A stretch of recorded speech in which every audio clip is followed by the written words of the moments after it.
The project is, as I told you, a Jamone project, which has two main goals. The first goal is a didactic role of the project, that is to empower, to develop a knowledge and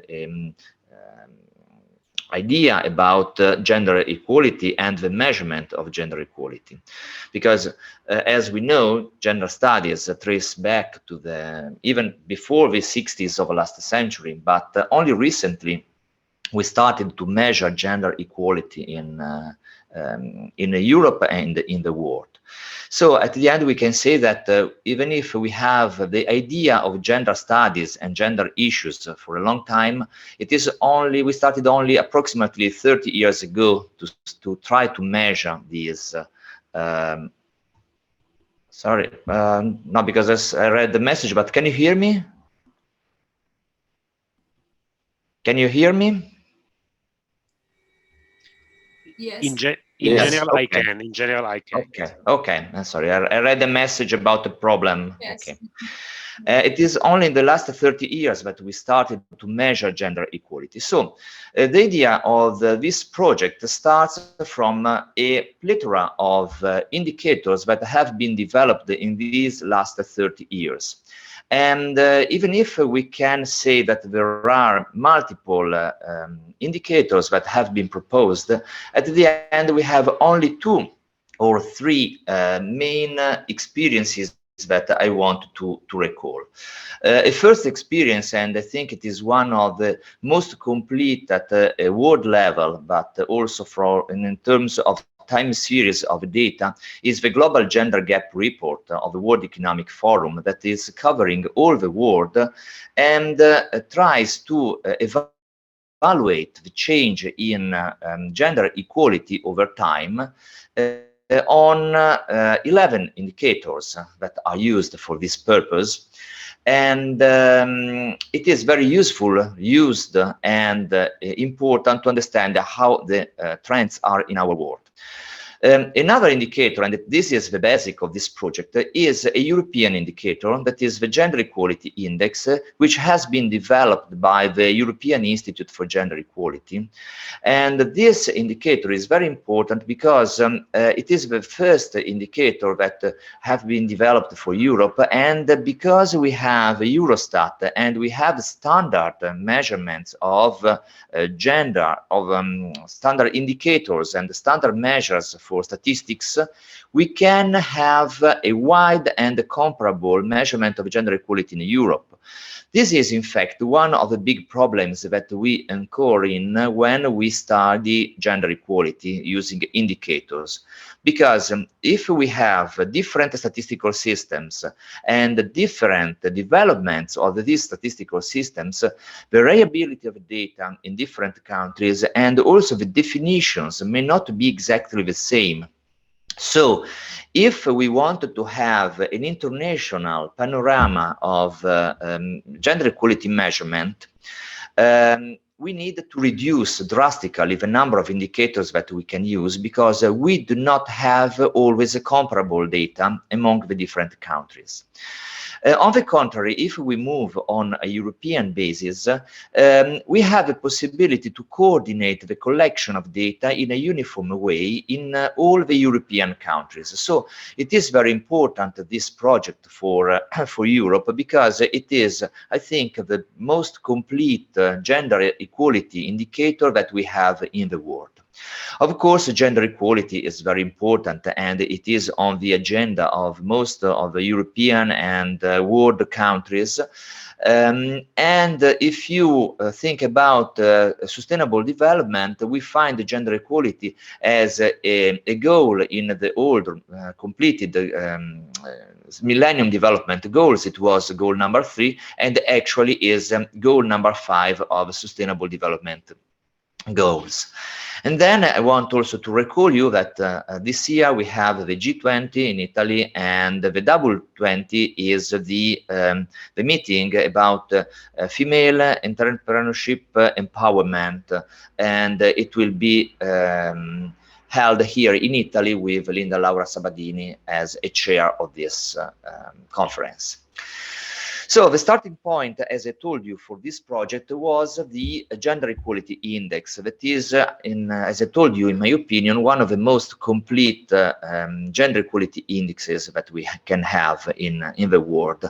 And it is made of 6 core domains that are work, money, knowledge, time, power, and health. When we try to construct indicators and systems of indicators, we try to split the complex idea of gender equality, so the construct of gender equality, into domains, and the main domains are these 6 domains that have been developed.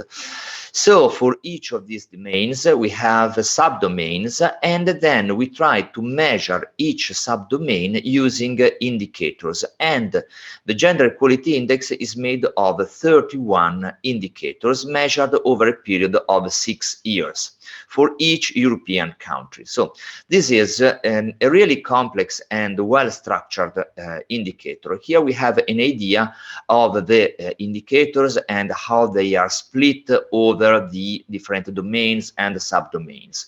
Of course, this is quite a technical slide, but this Congress will be introductory, and we don't want to be too much technical here.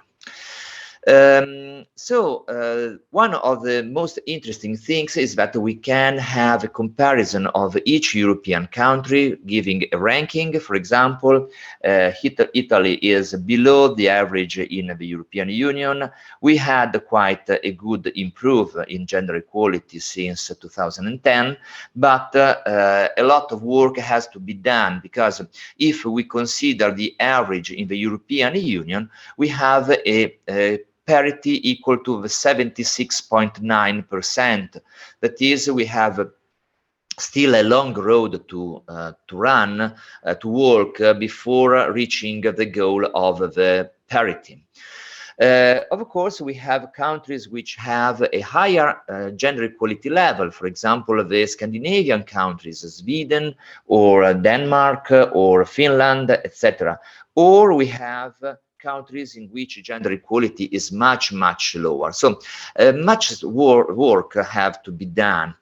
And these differences that are done at a national level become also even more interesting when they are studied at a local level, a regional level. So the idea of a project is to develop a measurement of gender equality not at a national level, but at a local level. This is really, really important, because we have territorial disparities for most of the socio-economic variables, and so it is not surprising to find that we have also territorial disparities for gender equality. So the first approaches that we followed for the regional analysis of gender equality brought to 2 works. The first one is the didactic book that we prepared about measuring gender equality with regional analysis for Italy, that have been published by the University of Genoa University Press. And the second one is a paper that we published on the journal Regional Studies, in which we propose a regionalization of the gender equality index. So the idea of this project is not to propose a brand new indicator, but to try to fit the best the data that we can collect at regional level in a gender equality index framework. So if we look at this idea, we found that when we move from a national to a regional level, we face a lot of issues. 2 are the main issues that we have to face. The first one is that it is not guaranteed that statistics that can be used at a national level are also reliable at a local level.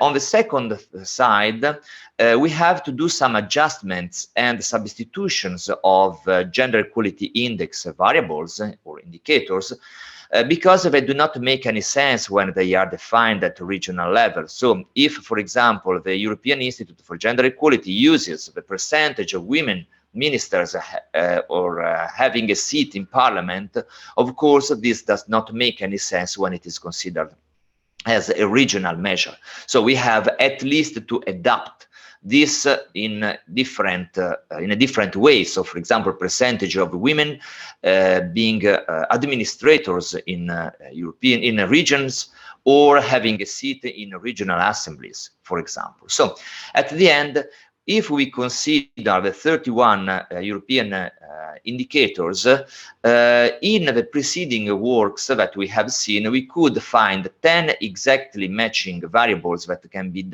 measured at regional level, 14 can be measured in a very close way, and 7 are missing because we have really relevant problems when we want to measure social phenomena at a regional level. So we lack an important part of information when we move from a national to a regional level.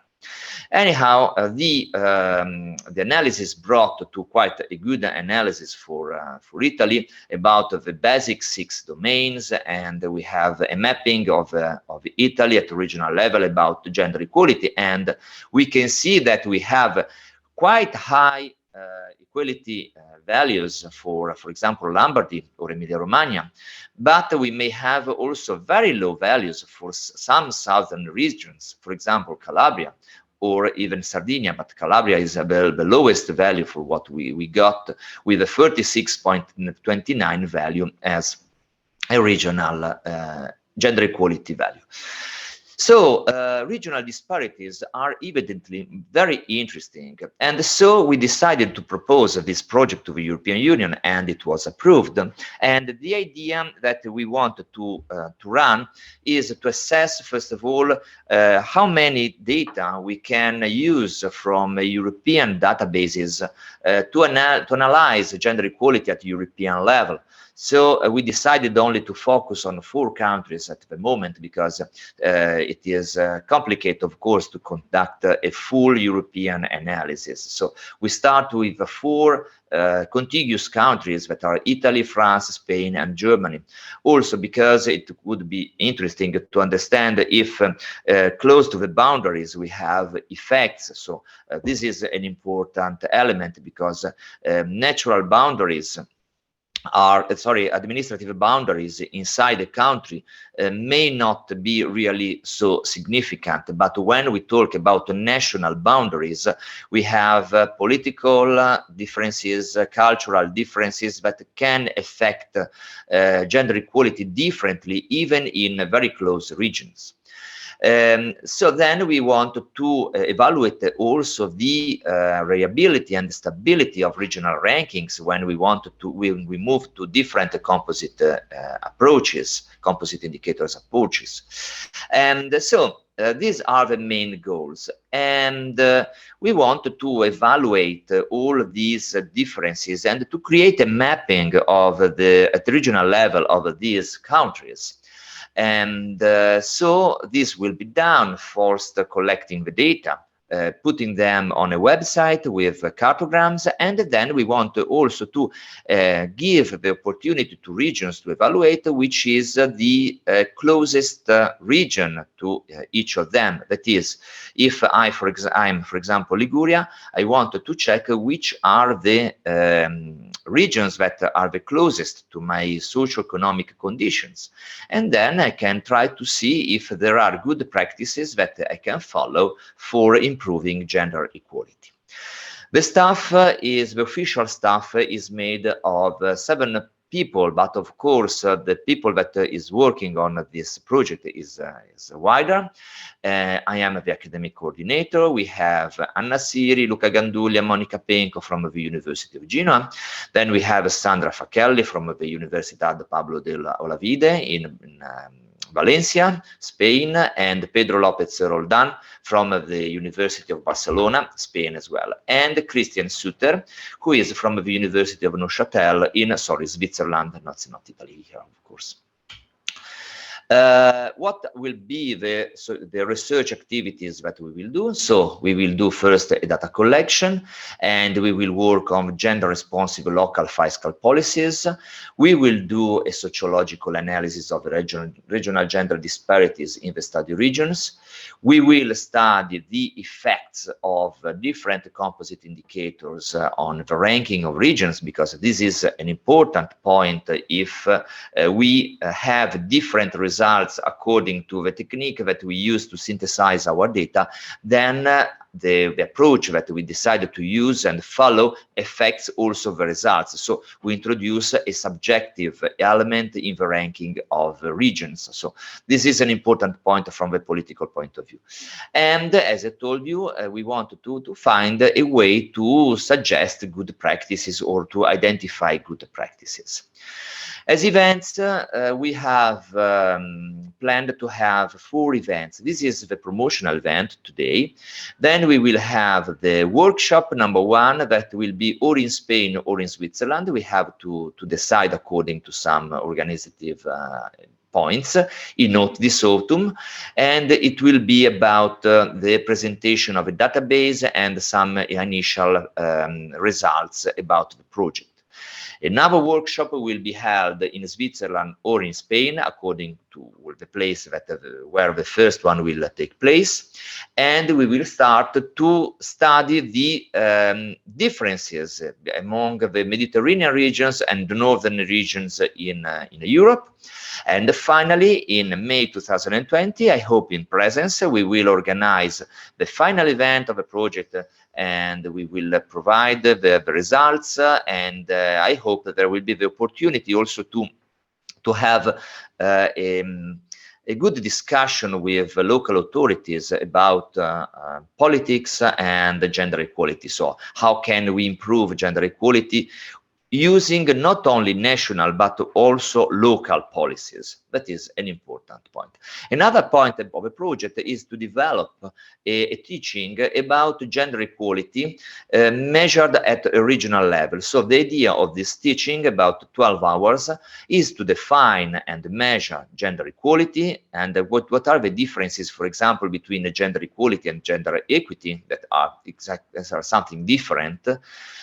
Working about the European actions for gender equality, measuring gender equality, and then to evaluate the European actions of cohesion policy and how these act on the regional analysis of gender equality, and what is the role that the European Union may play for improving gender equality at regional level. So we have 2 main deliverables in this project. One will be a book that it will be probably published with Springer about measuring gender equality. There are no books about measuring gender equality. Okay, there are a lot of reports of it, but there is no an official book about how to measure gender equality. So we will want to fill this gap and to add also a second part in the book about the project. Then we will have the website that is already existing, even if it is still in the initial phase, and this is what we will do. So this is basically the project, and this is the general idea of the project. Okay. We are okay. I also recovered some time according to the project, so I can give more time to the speakers. So what we will talk about today? Well, these are the main points of our project. Okay, so I gave a fast presentation of the project, and then we will talk about the European Union and the gender equality actions. Then gender equality as a sociological issue. So the first one who will talk is Sandra Facchelli from the University of Pablo de Olavide. Then we will have Pedro López Roldán from the University of Barcelona, who will present a presentation about gender equality as a sociological issue. Then we will have a short break. And in the second part, we will have Leda Bonazzi. She is a new postdoc student here at the Department of Political Sciences that prepared this presentation along with Professor Luca Ganduglia, who is part of the project as well, about gender equality and the local fiscal policies. And then we will have Christian Suter from the University of Neuchâtel, who will introduce measuring gender equality. And finally, we will have Professor Filomena Maggino, who will discuss the need of a regional analysis of gender equality. So Filomena Maggino is not directly involved in the project, but of course is part of a group of experts that will work with us during this project. So it is very important for us to have her here to present this. So if I check if there are any questions. Okay, if you have any questions during the conference, please write in the messages. You can open the chat and you can write here, and we will read them and we will answer to your questions. Okay. So if there are no questions, I think I can leave the floor to Sandra.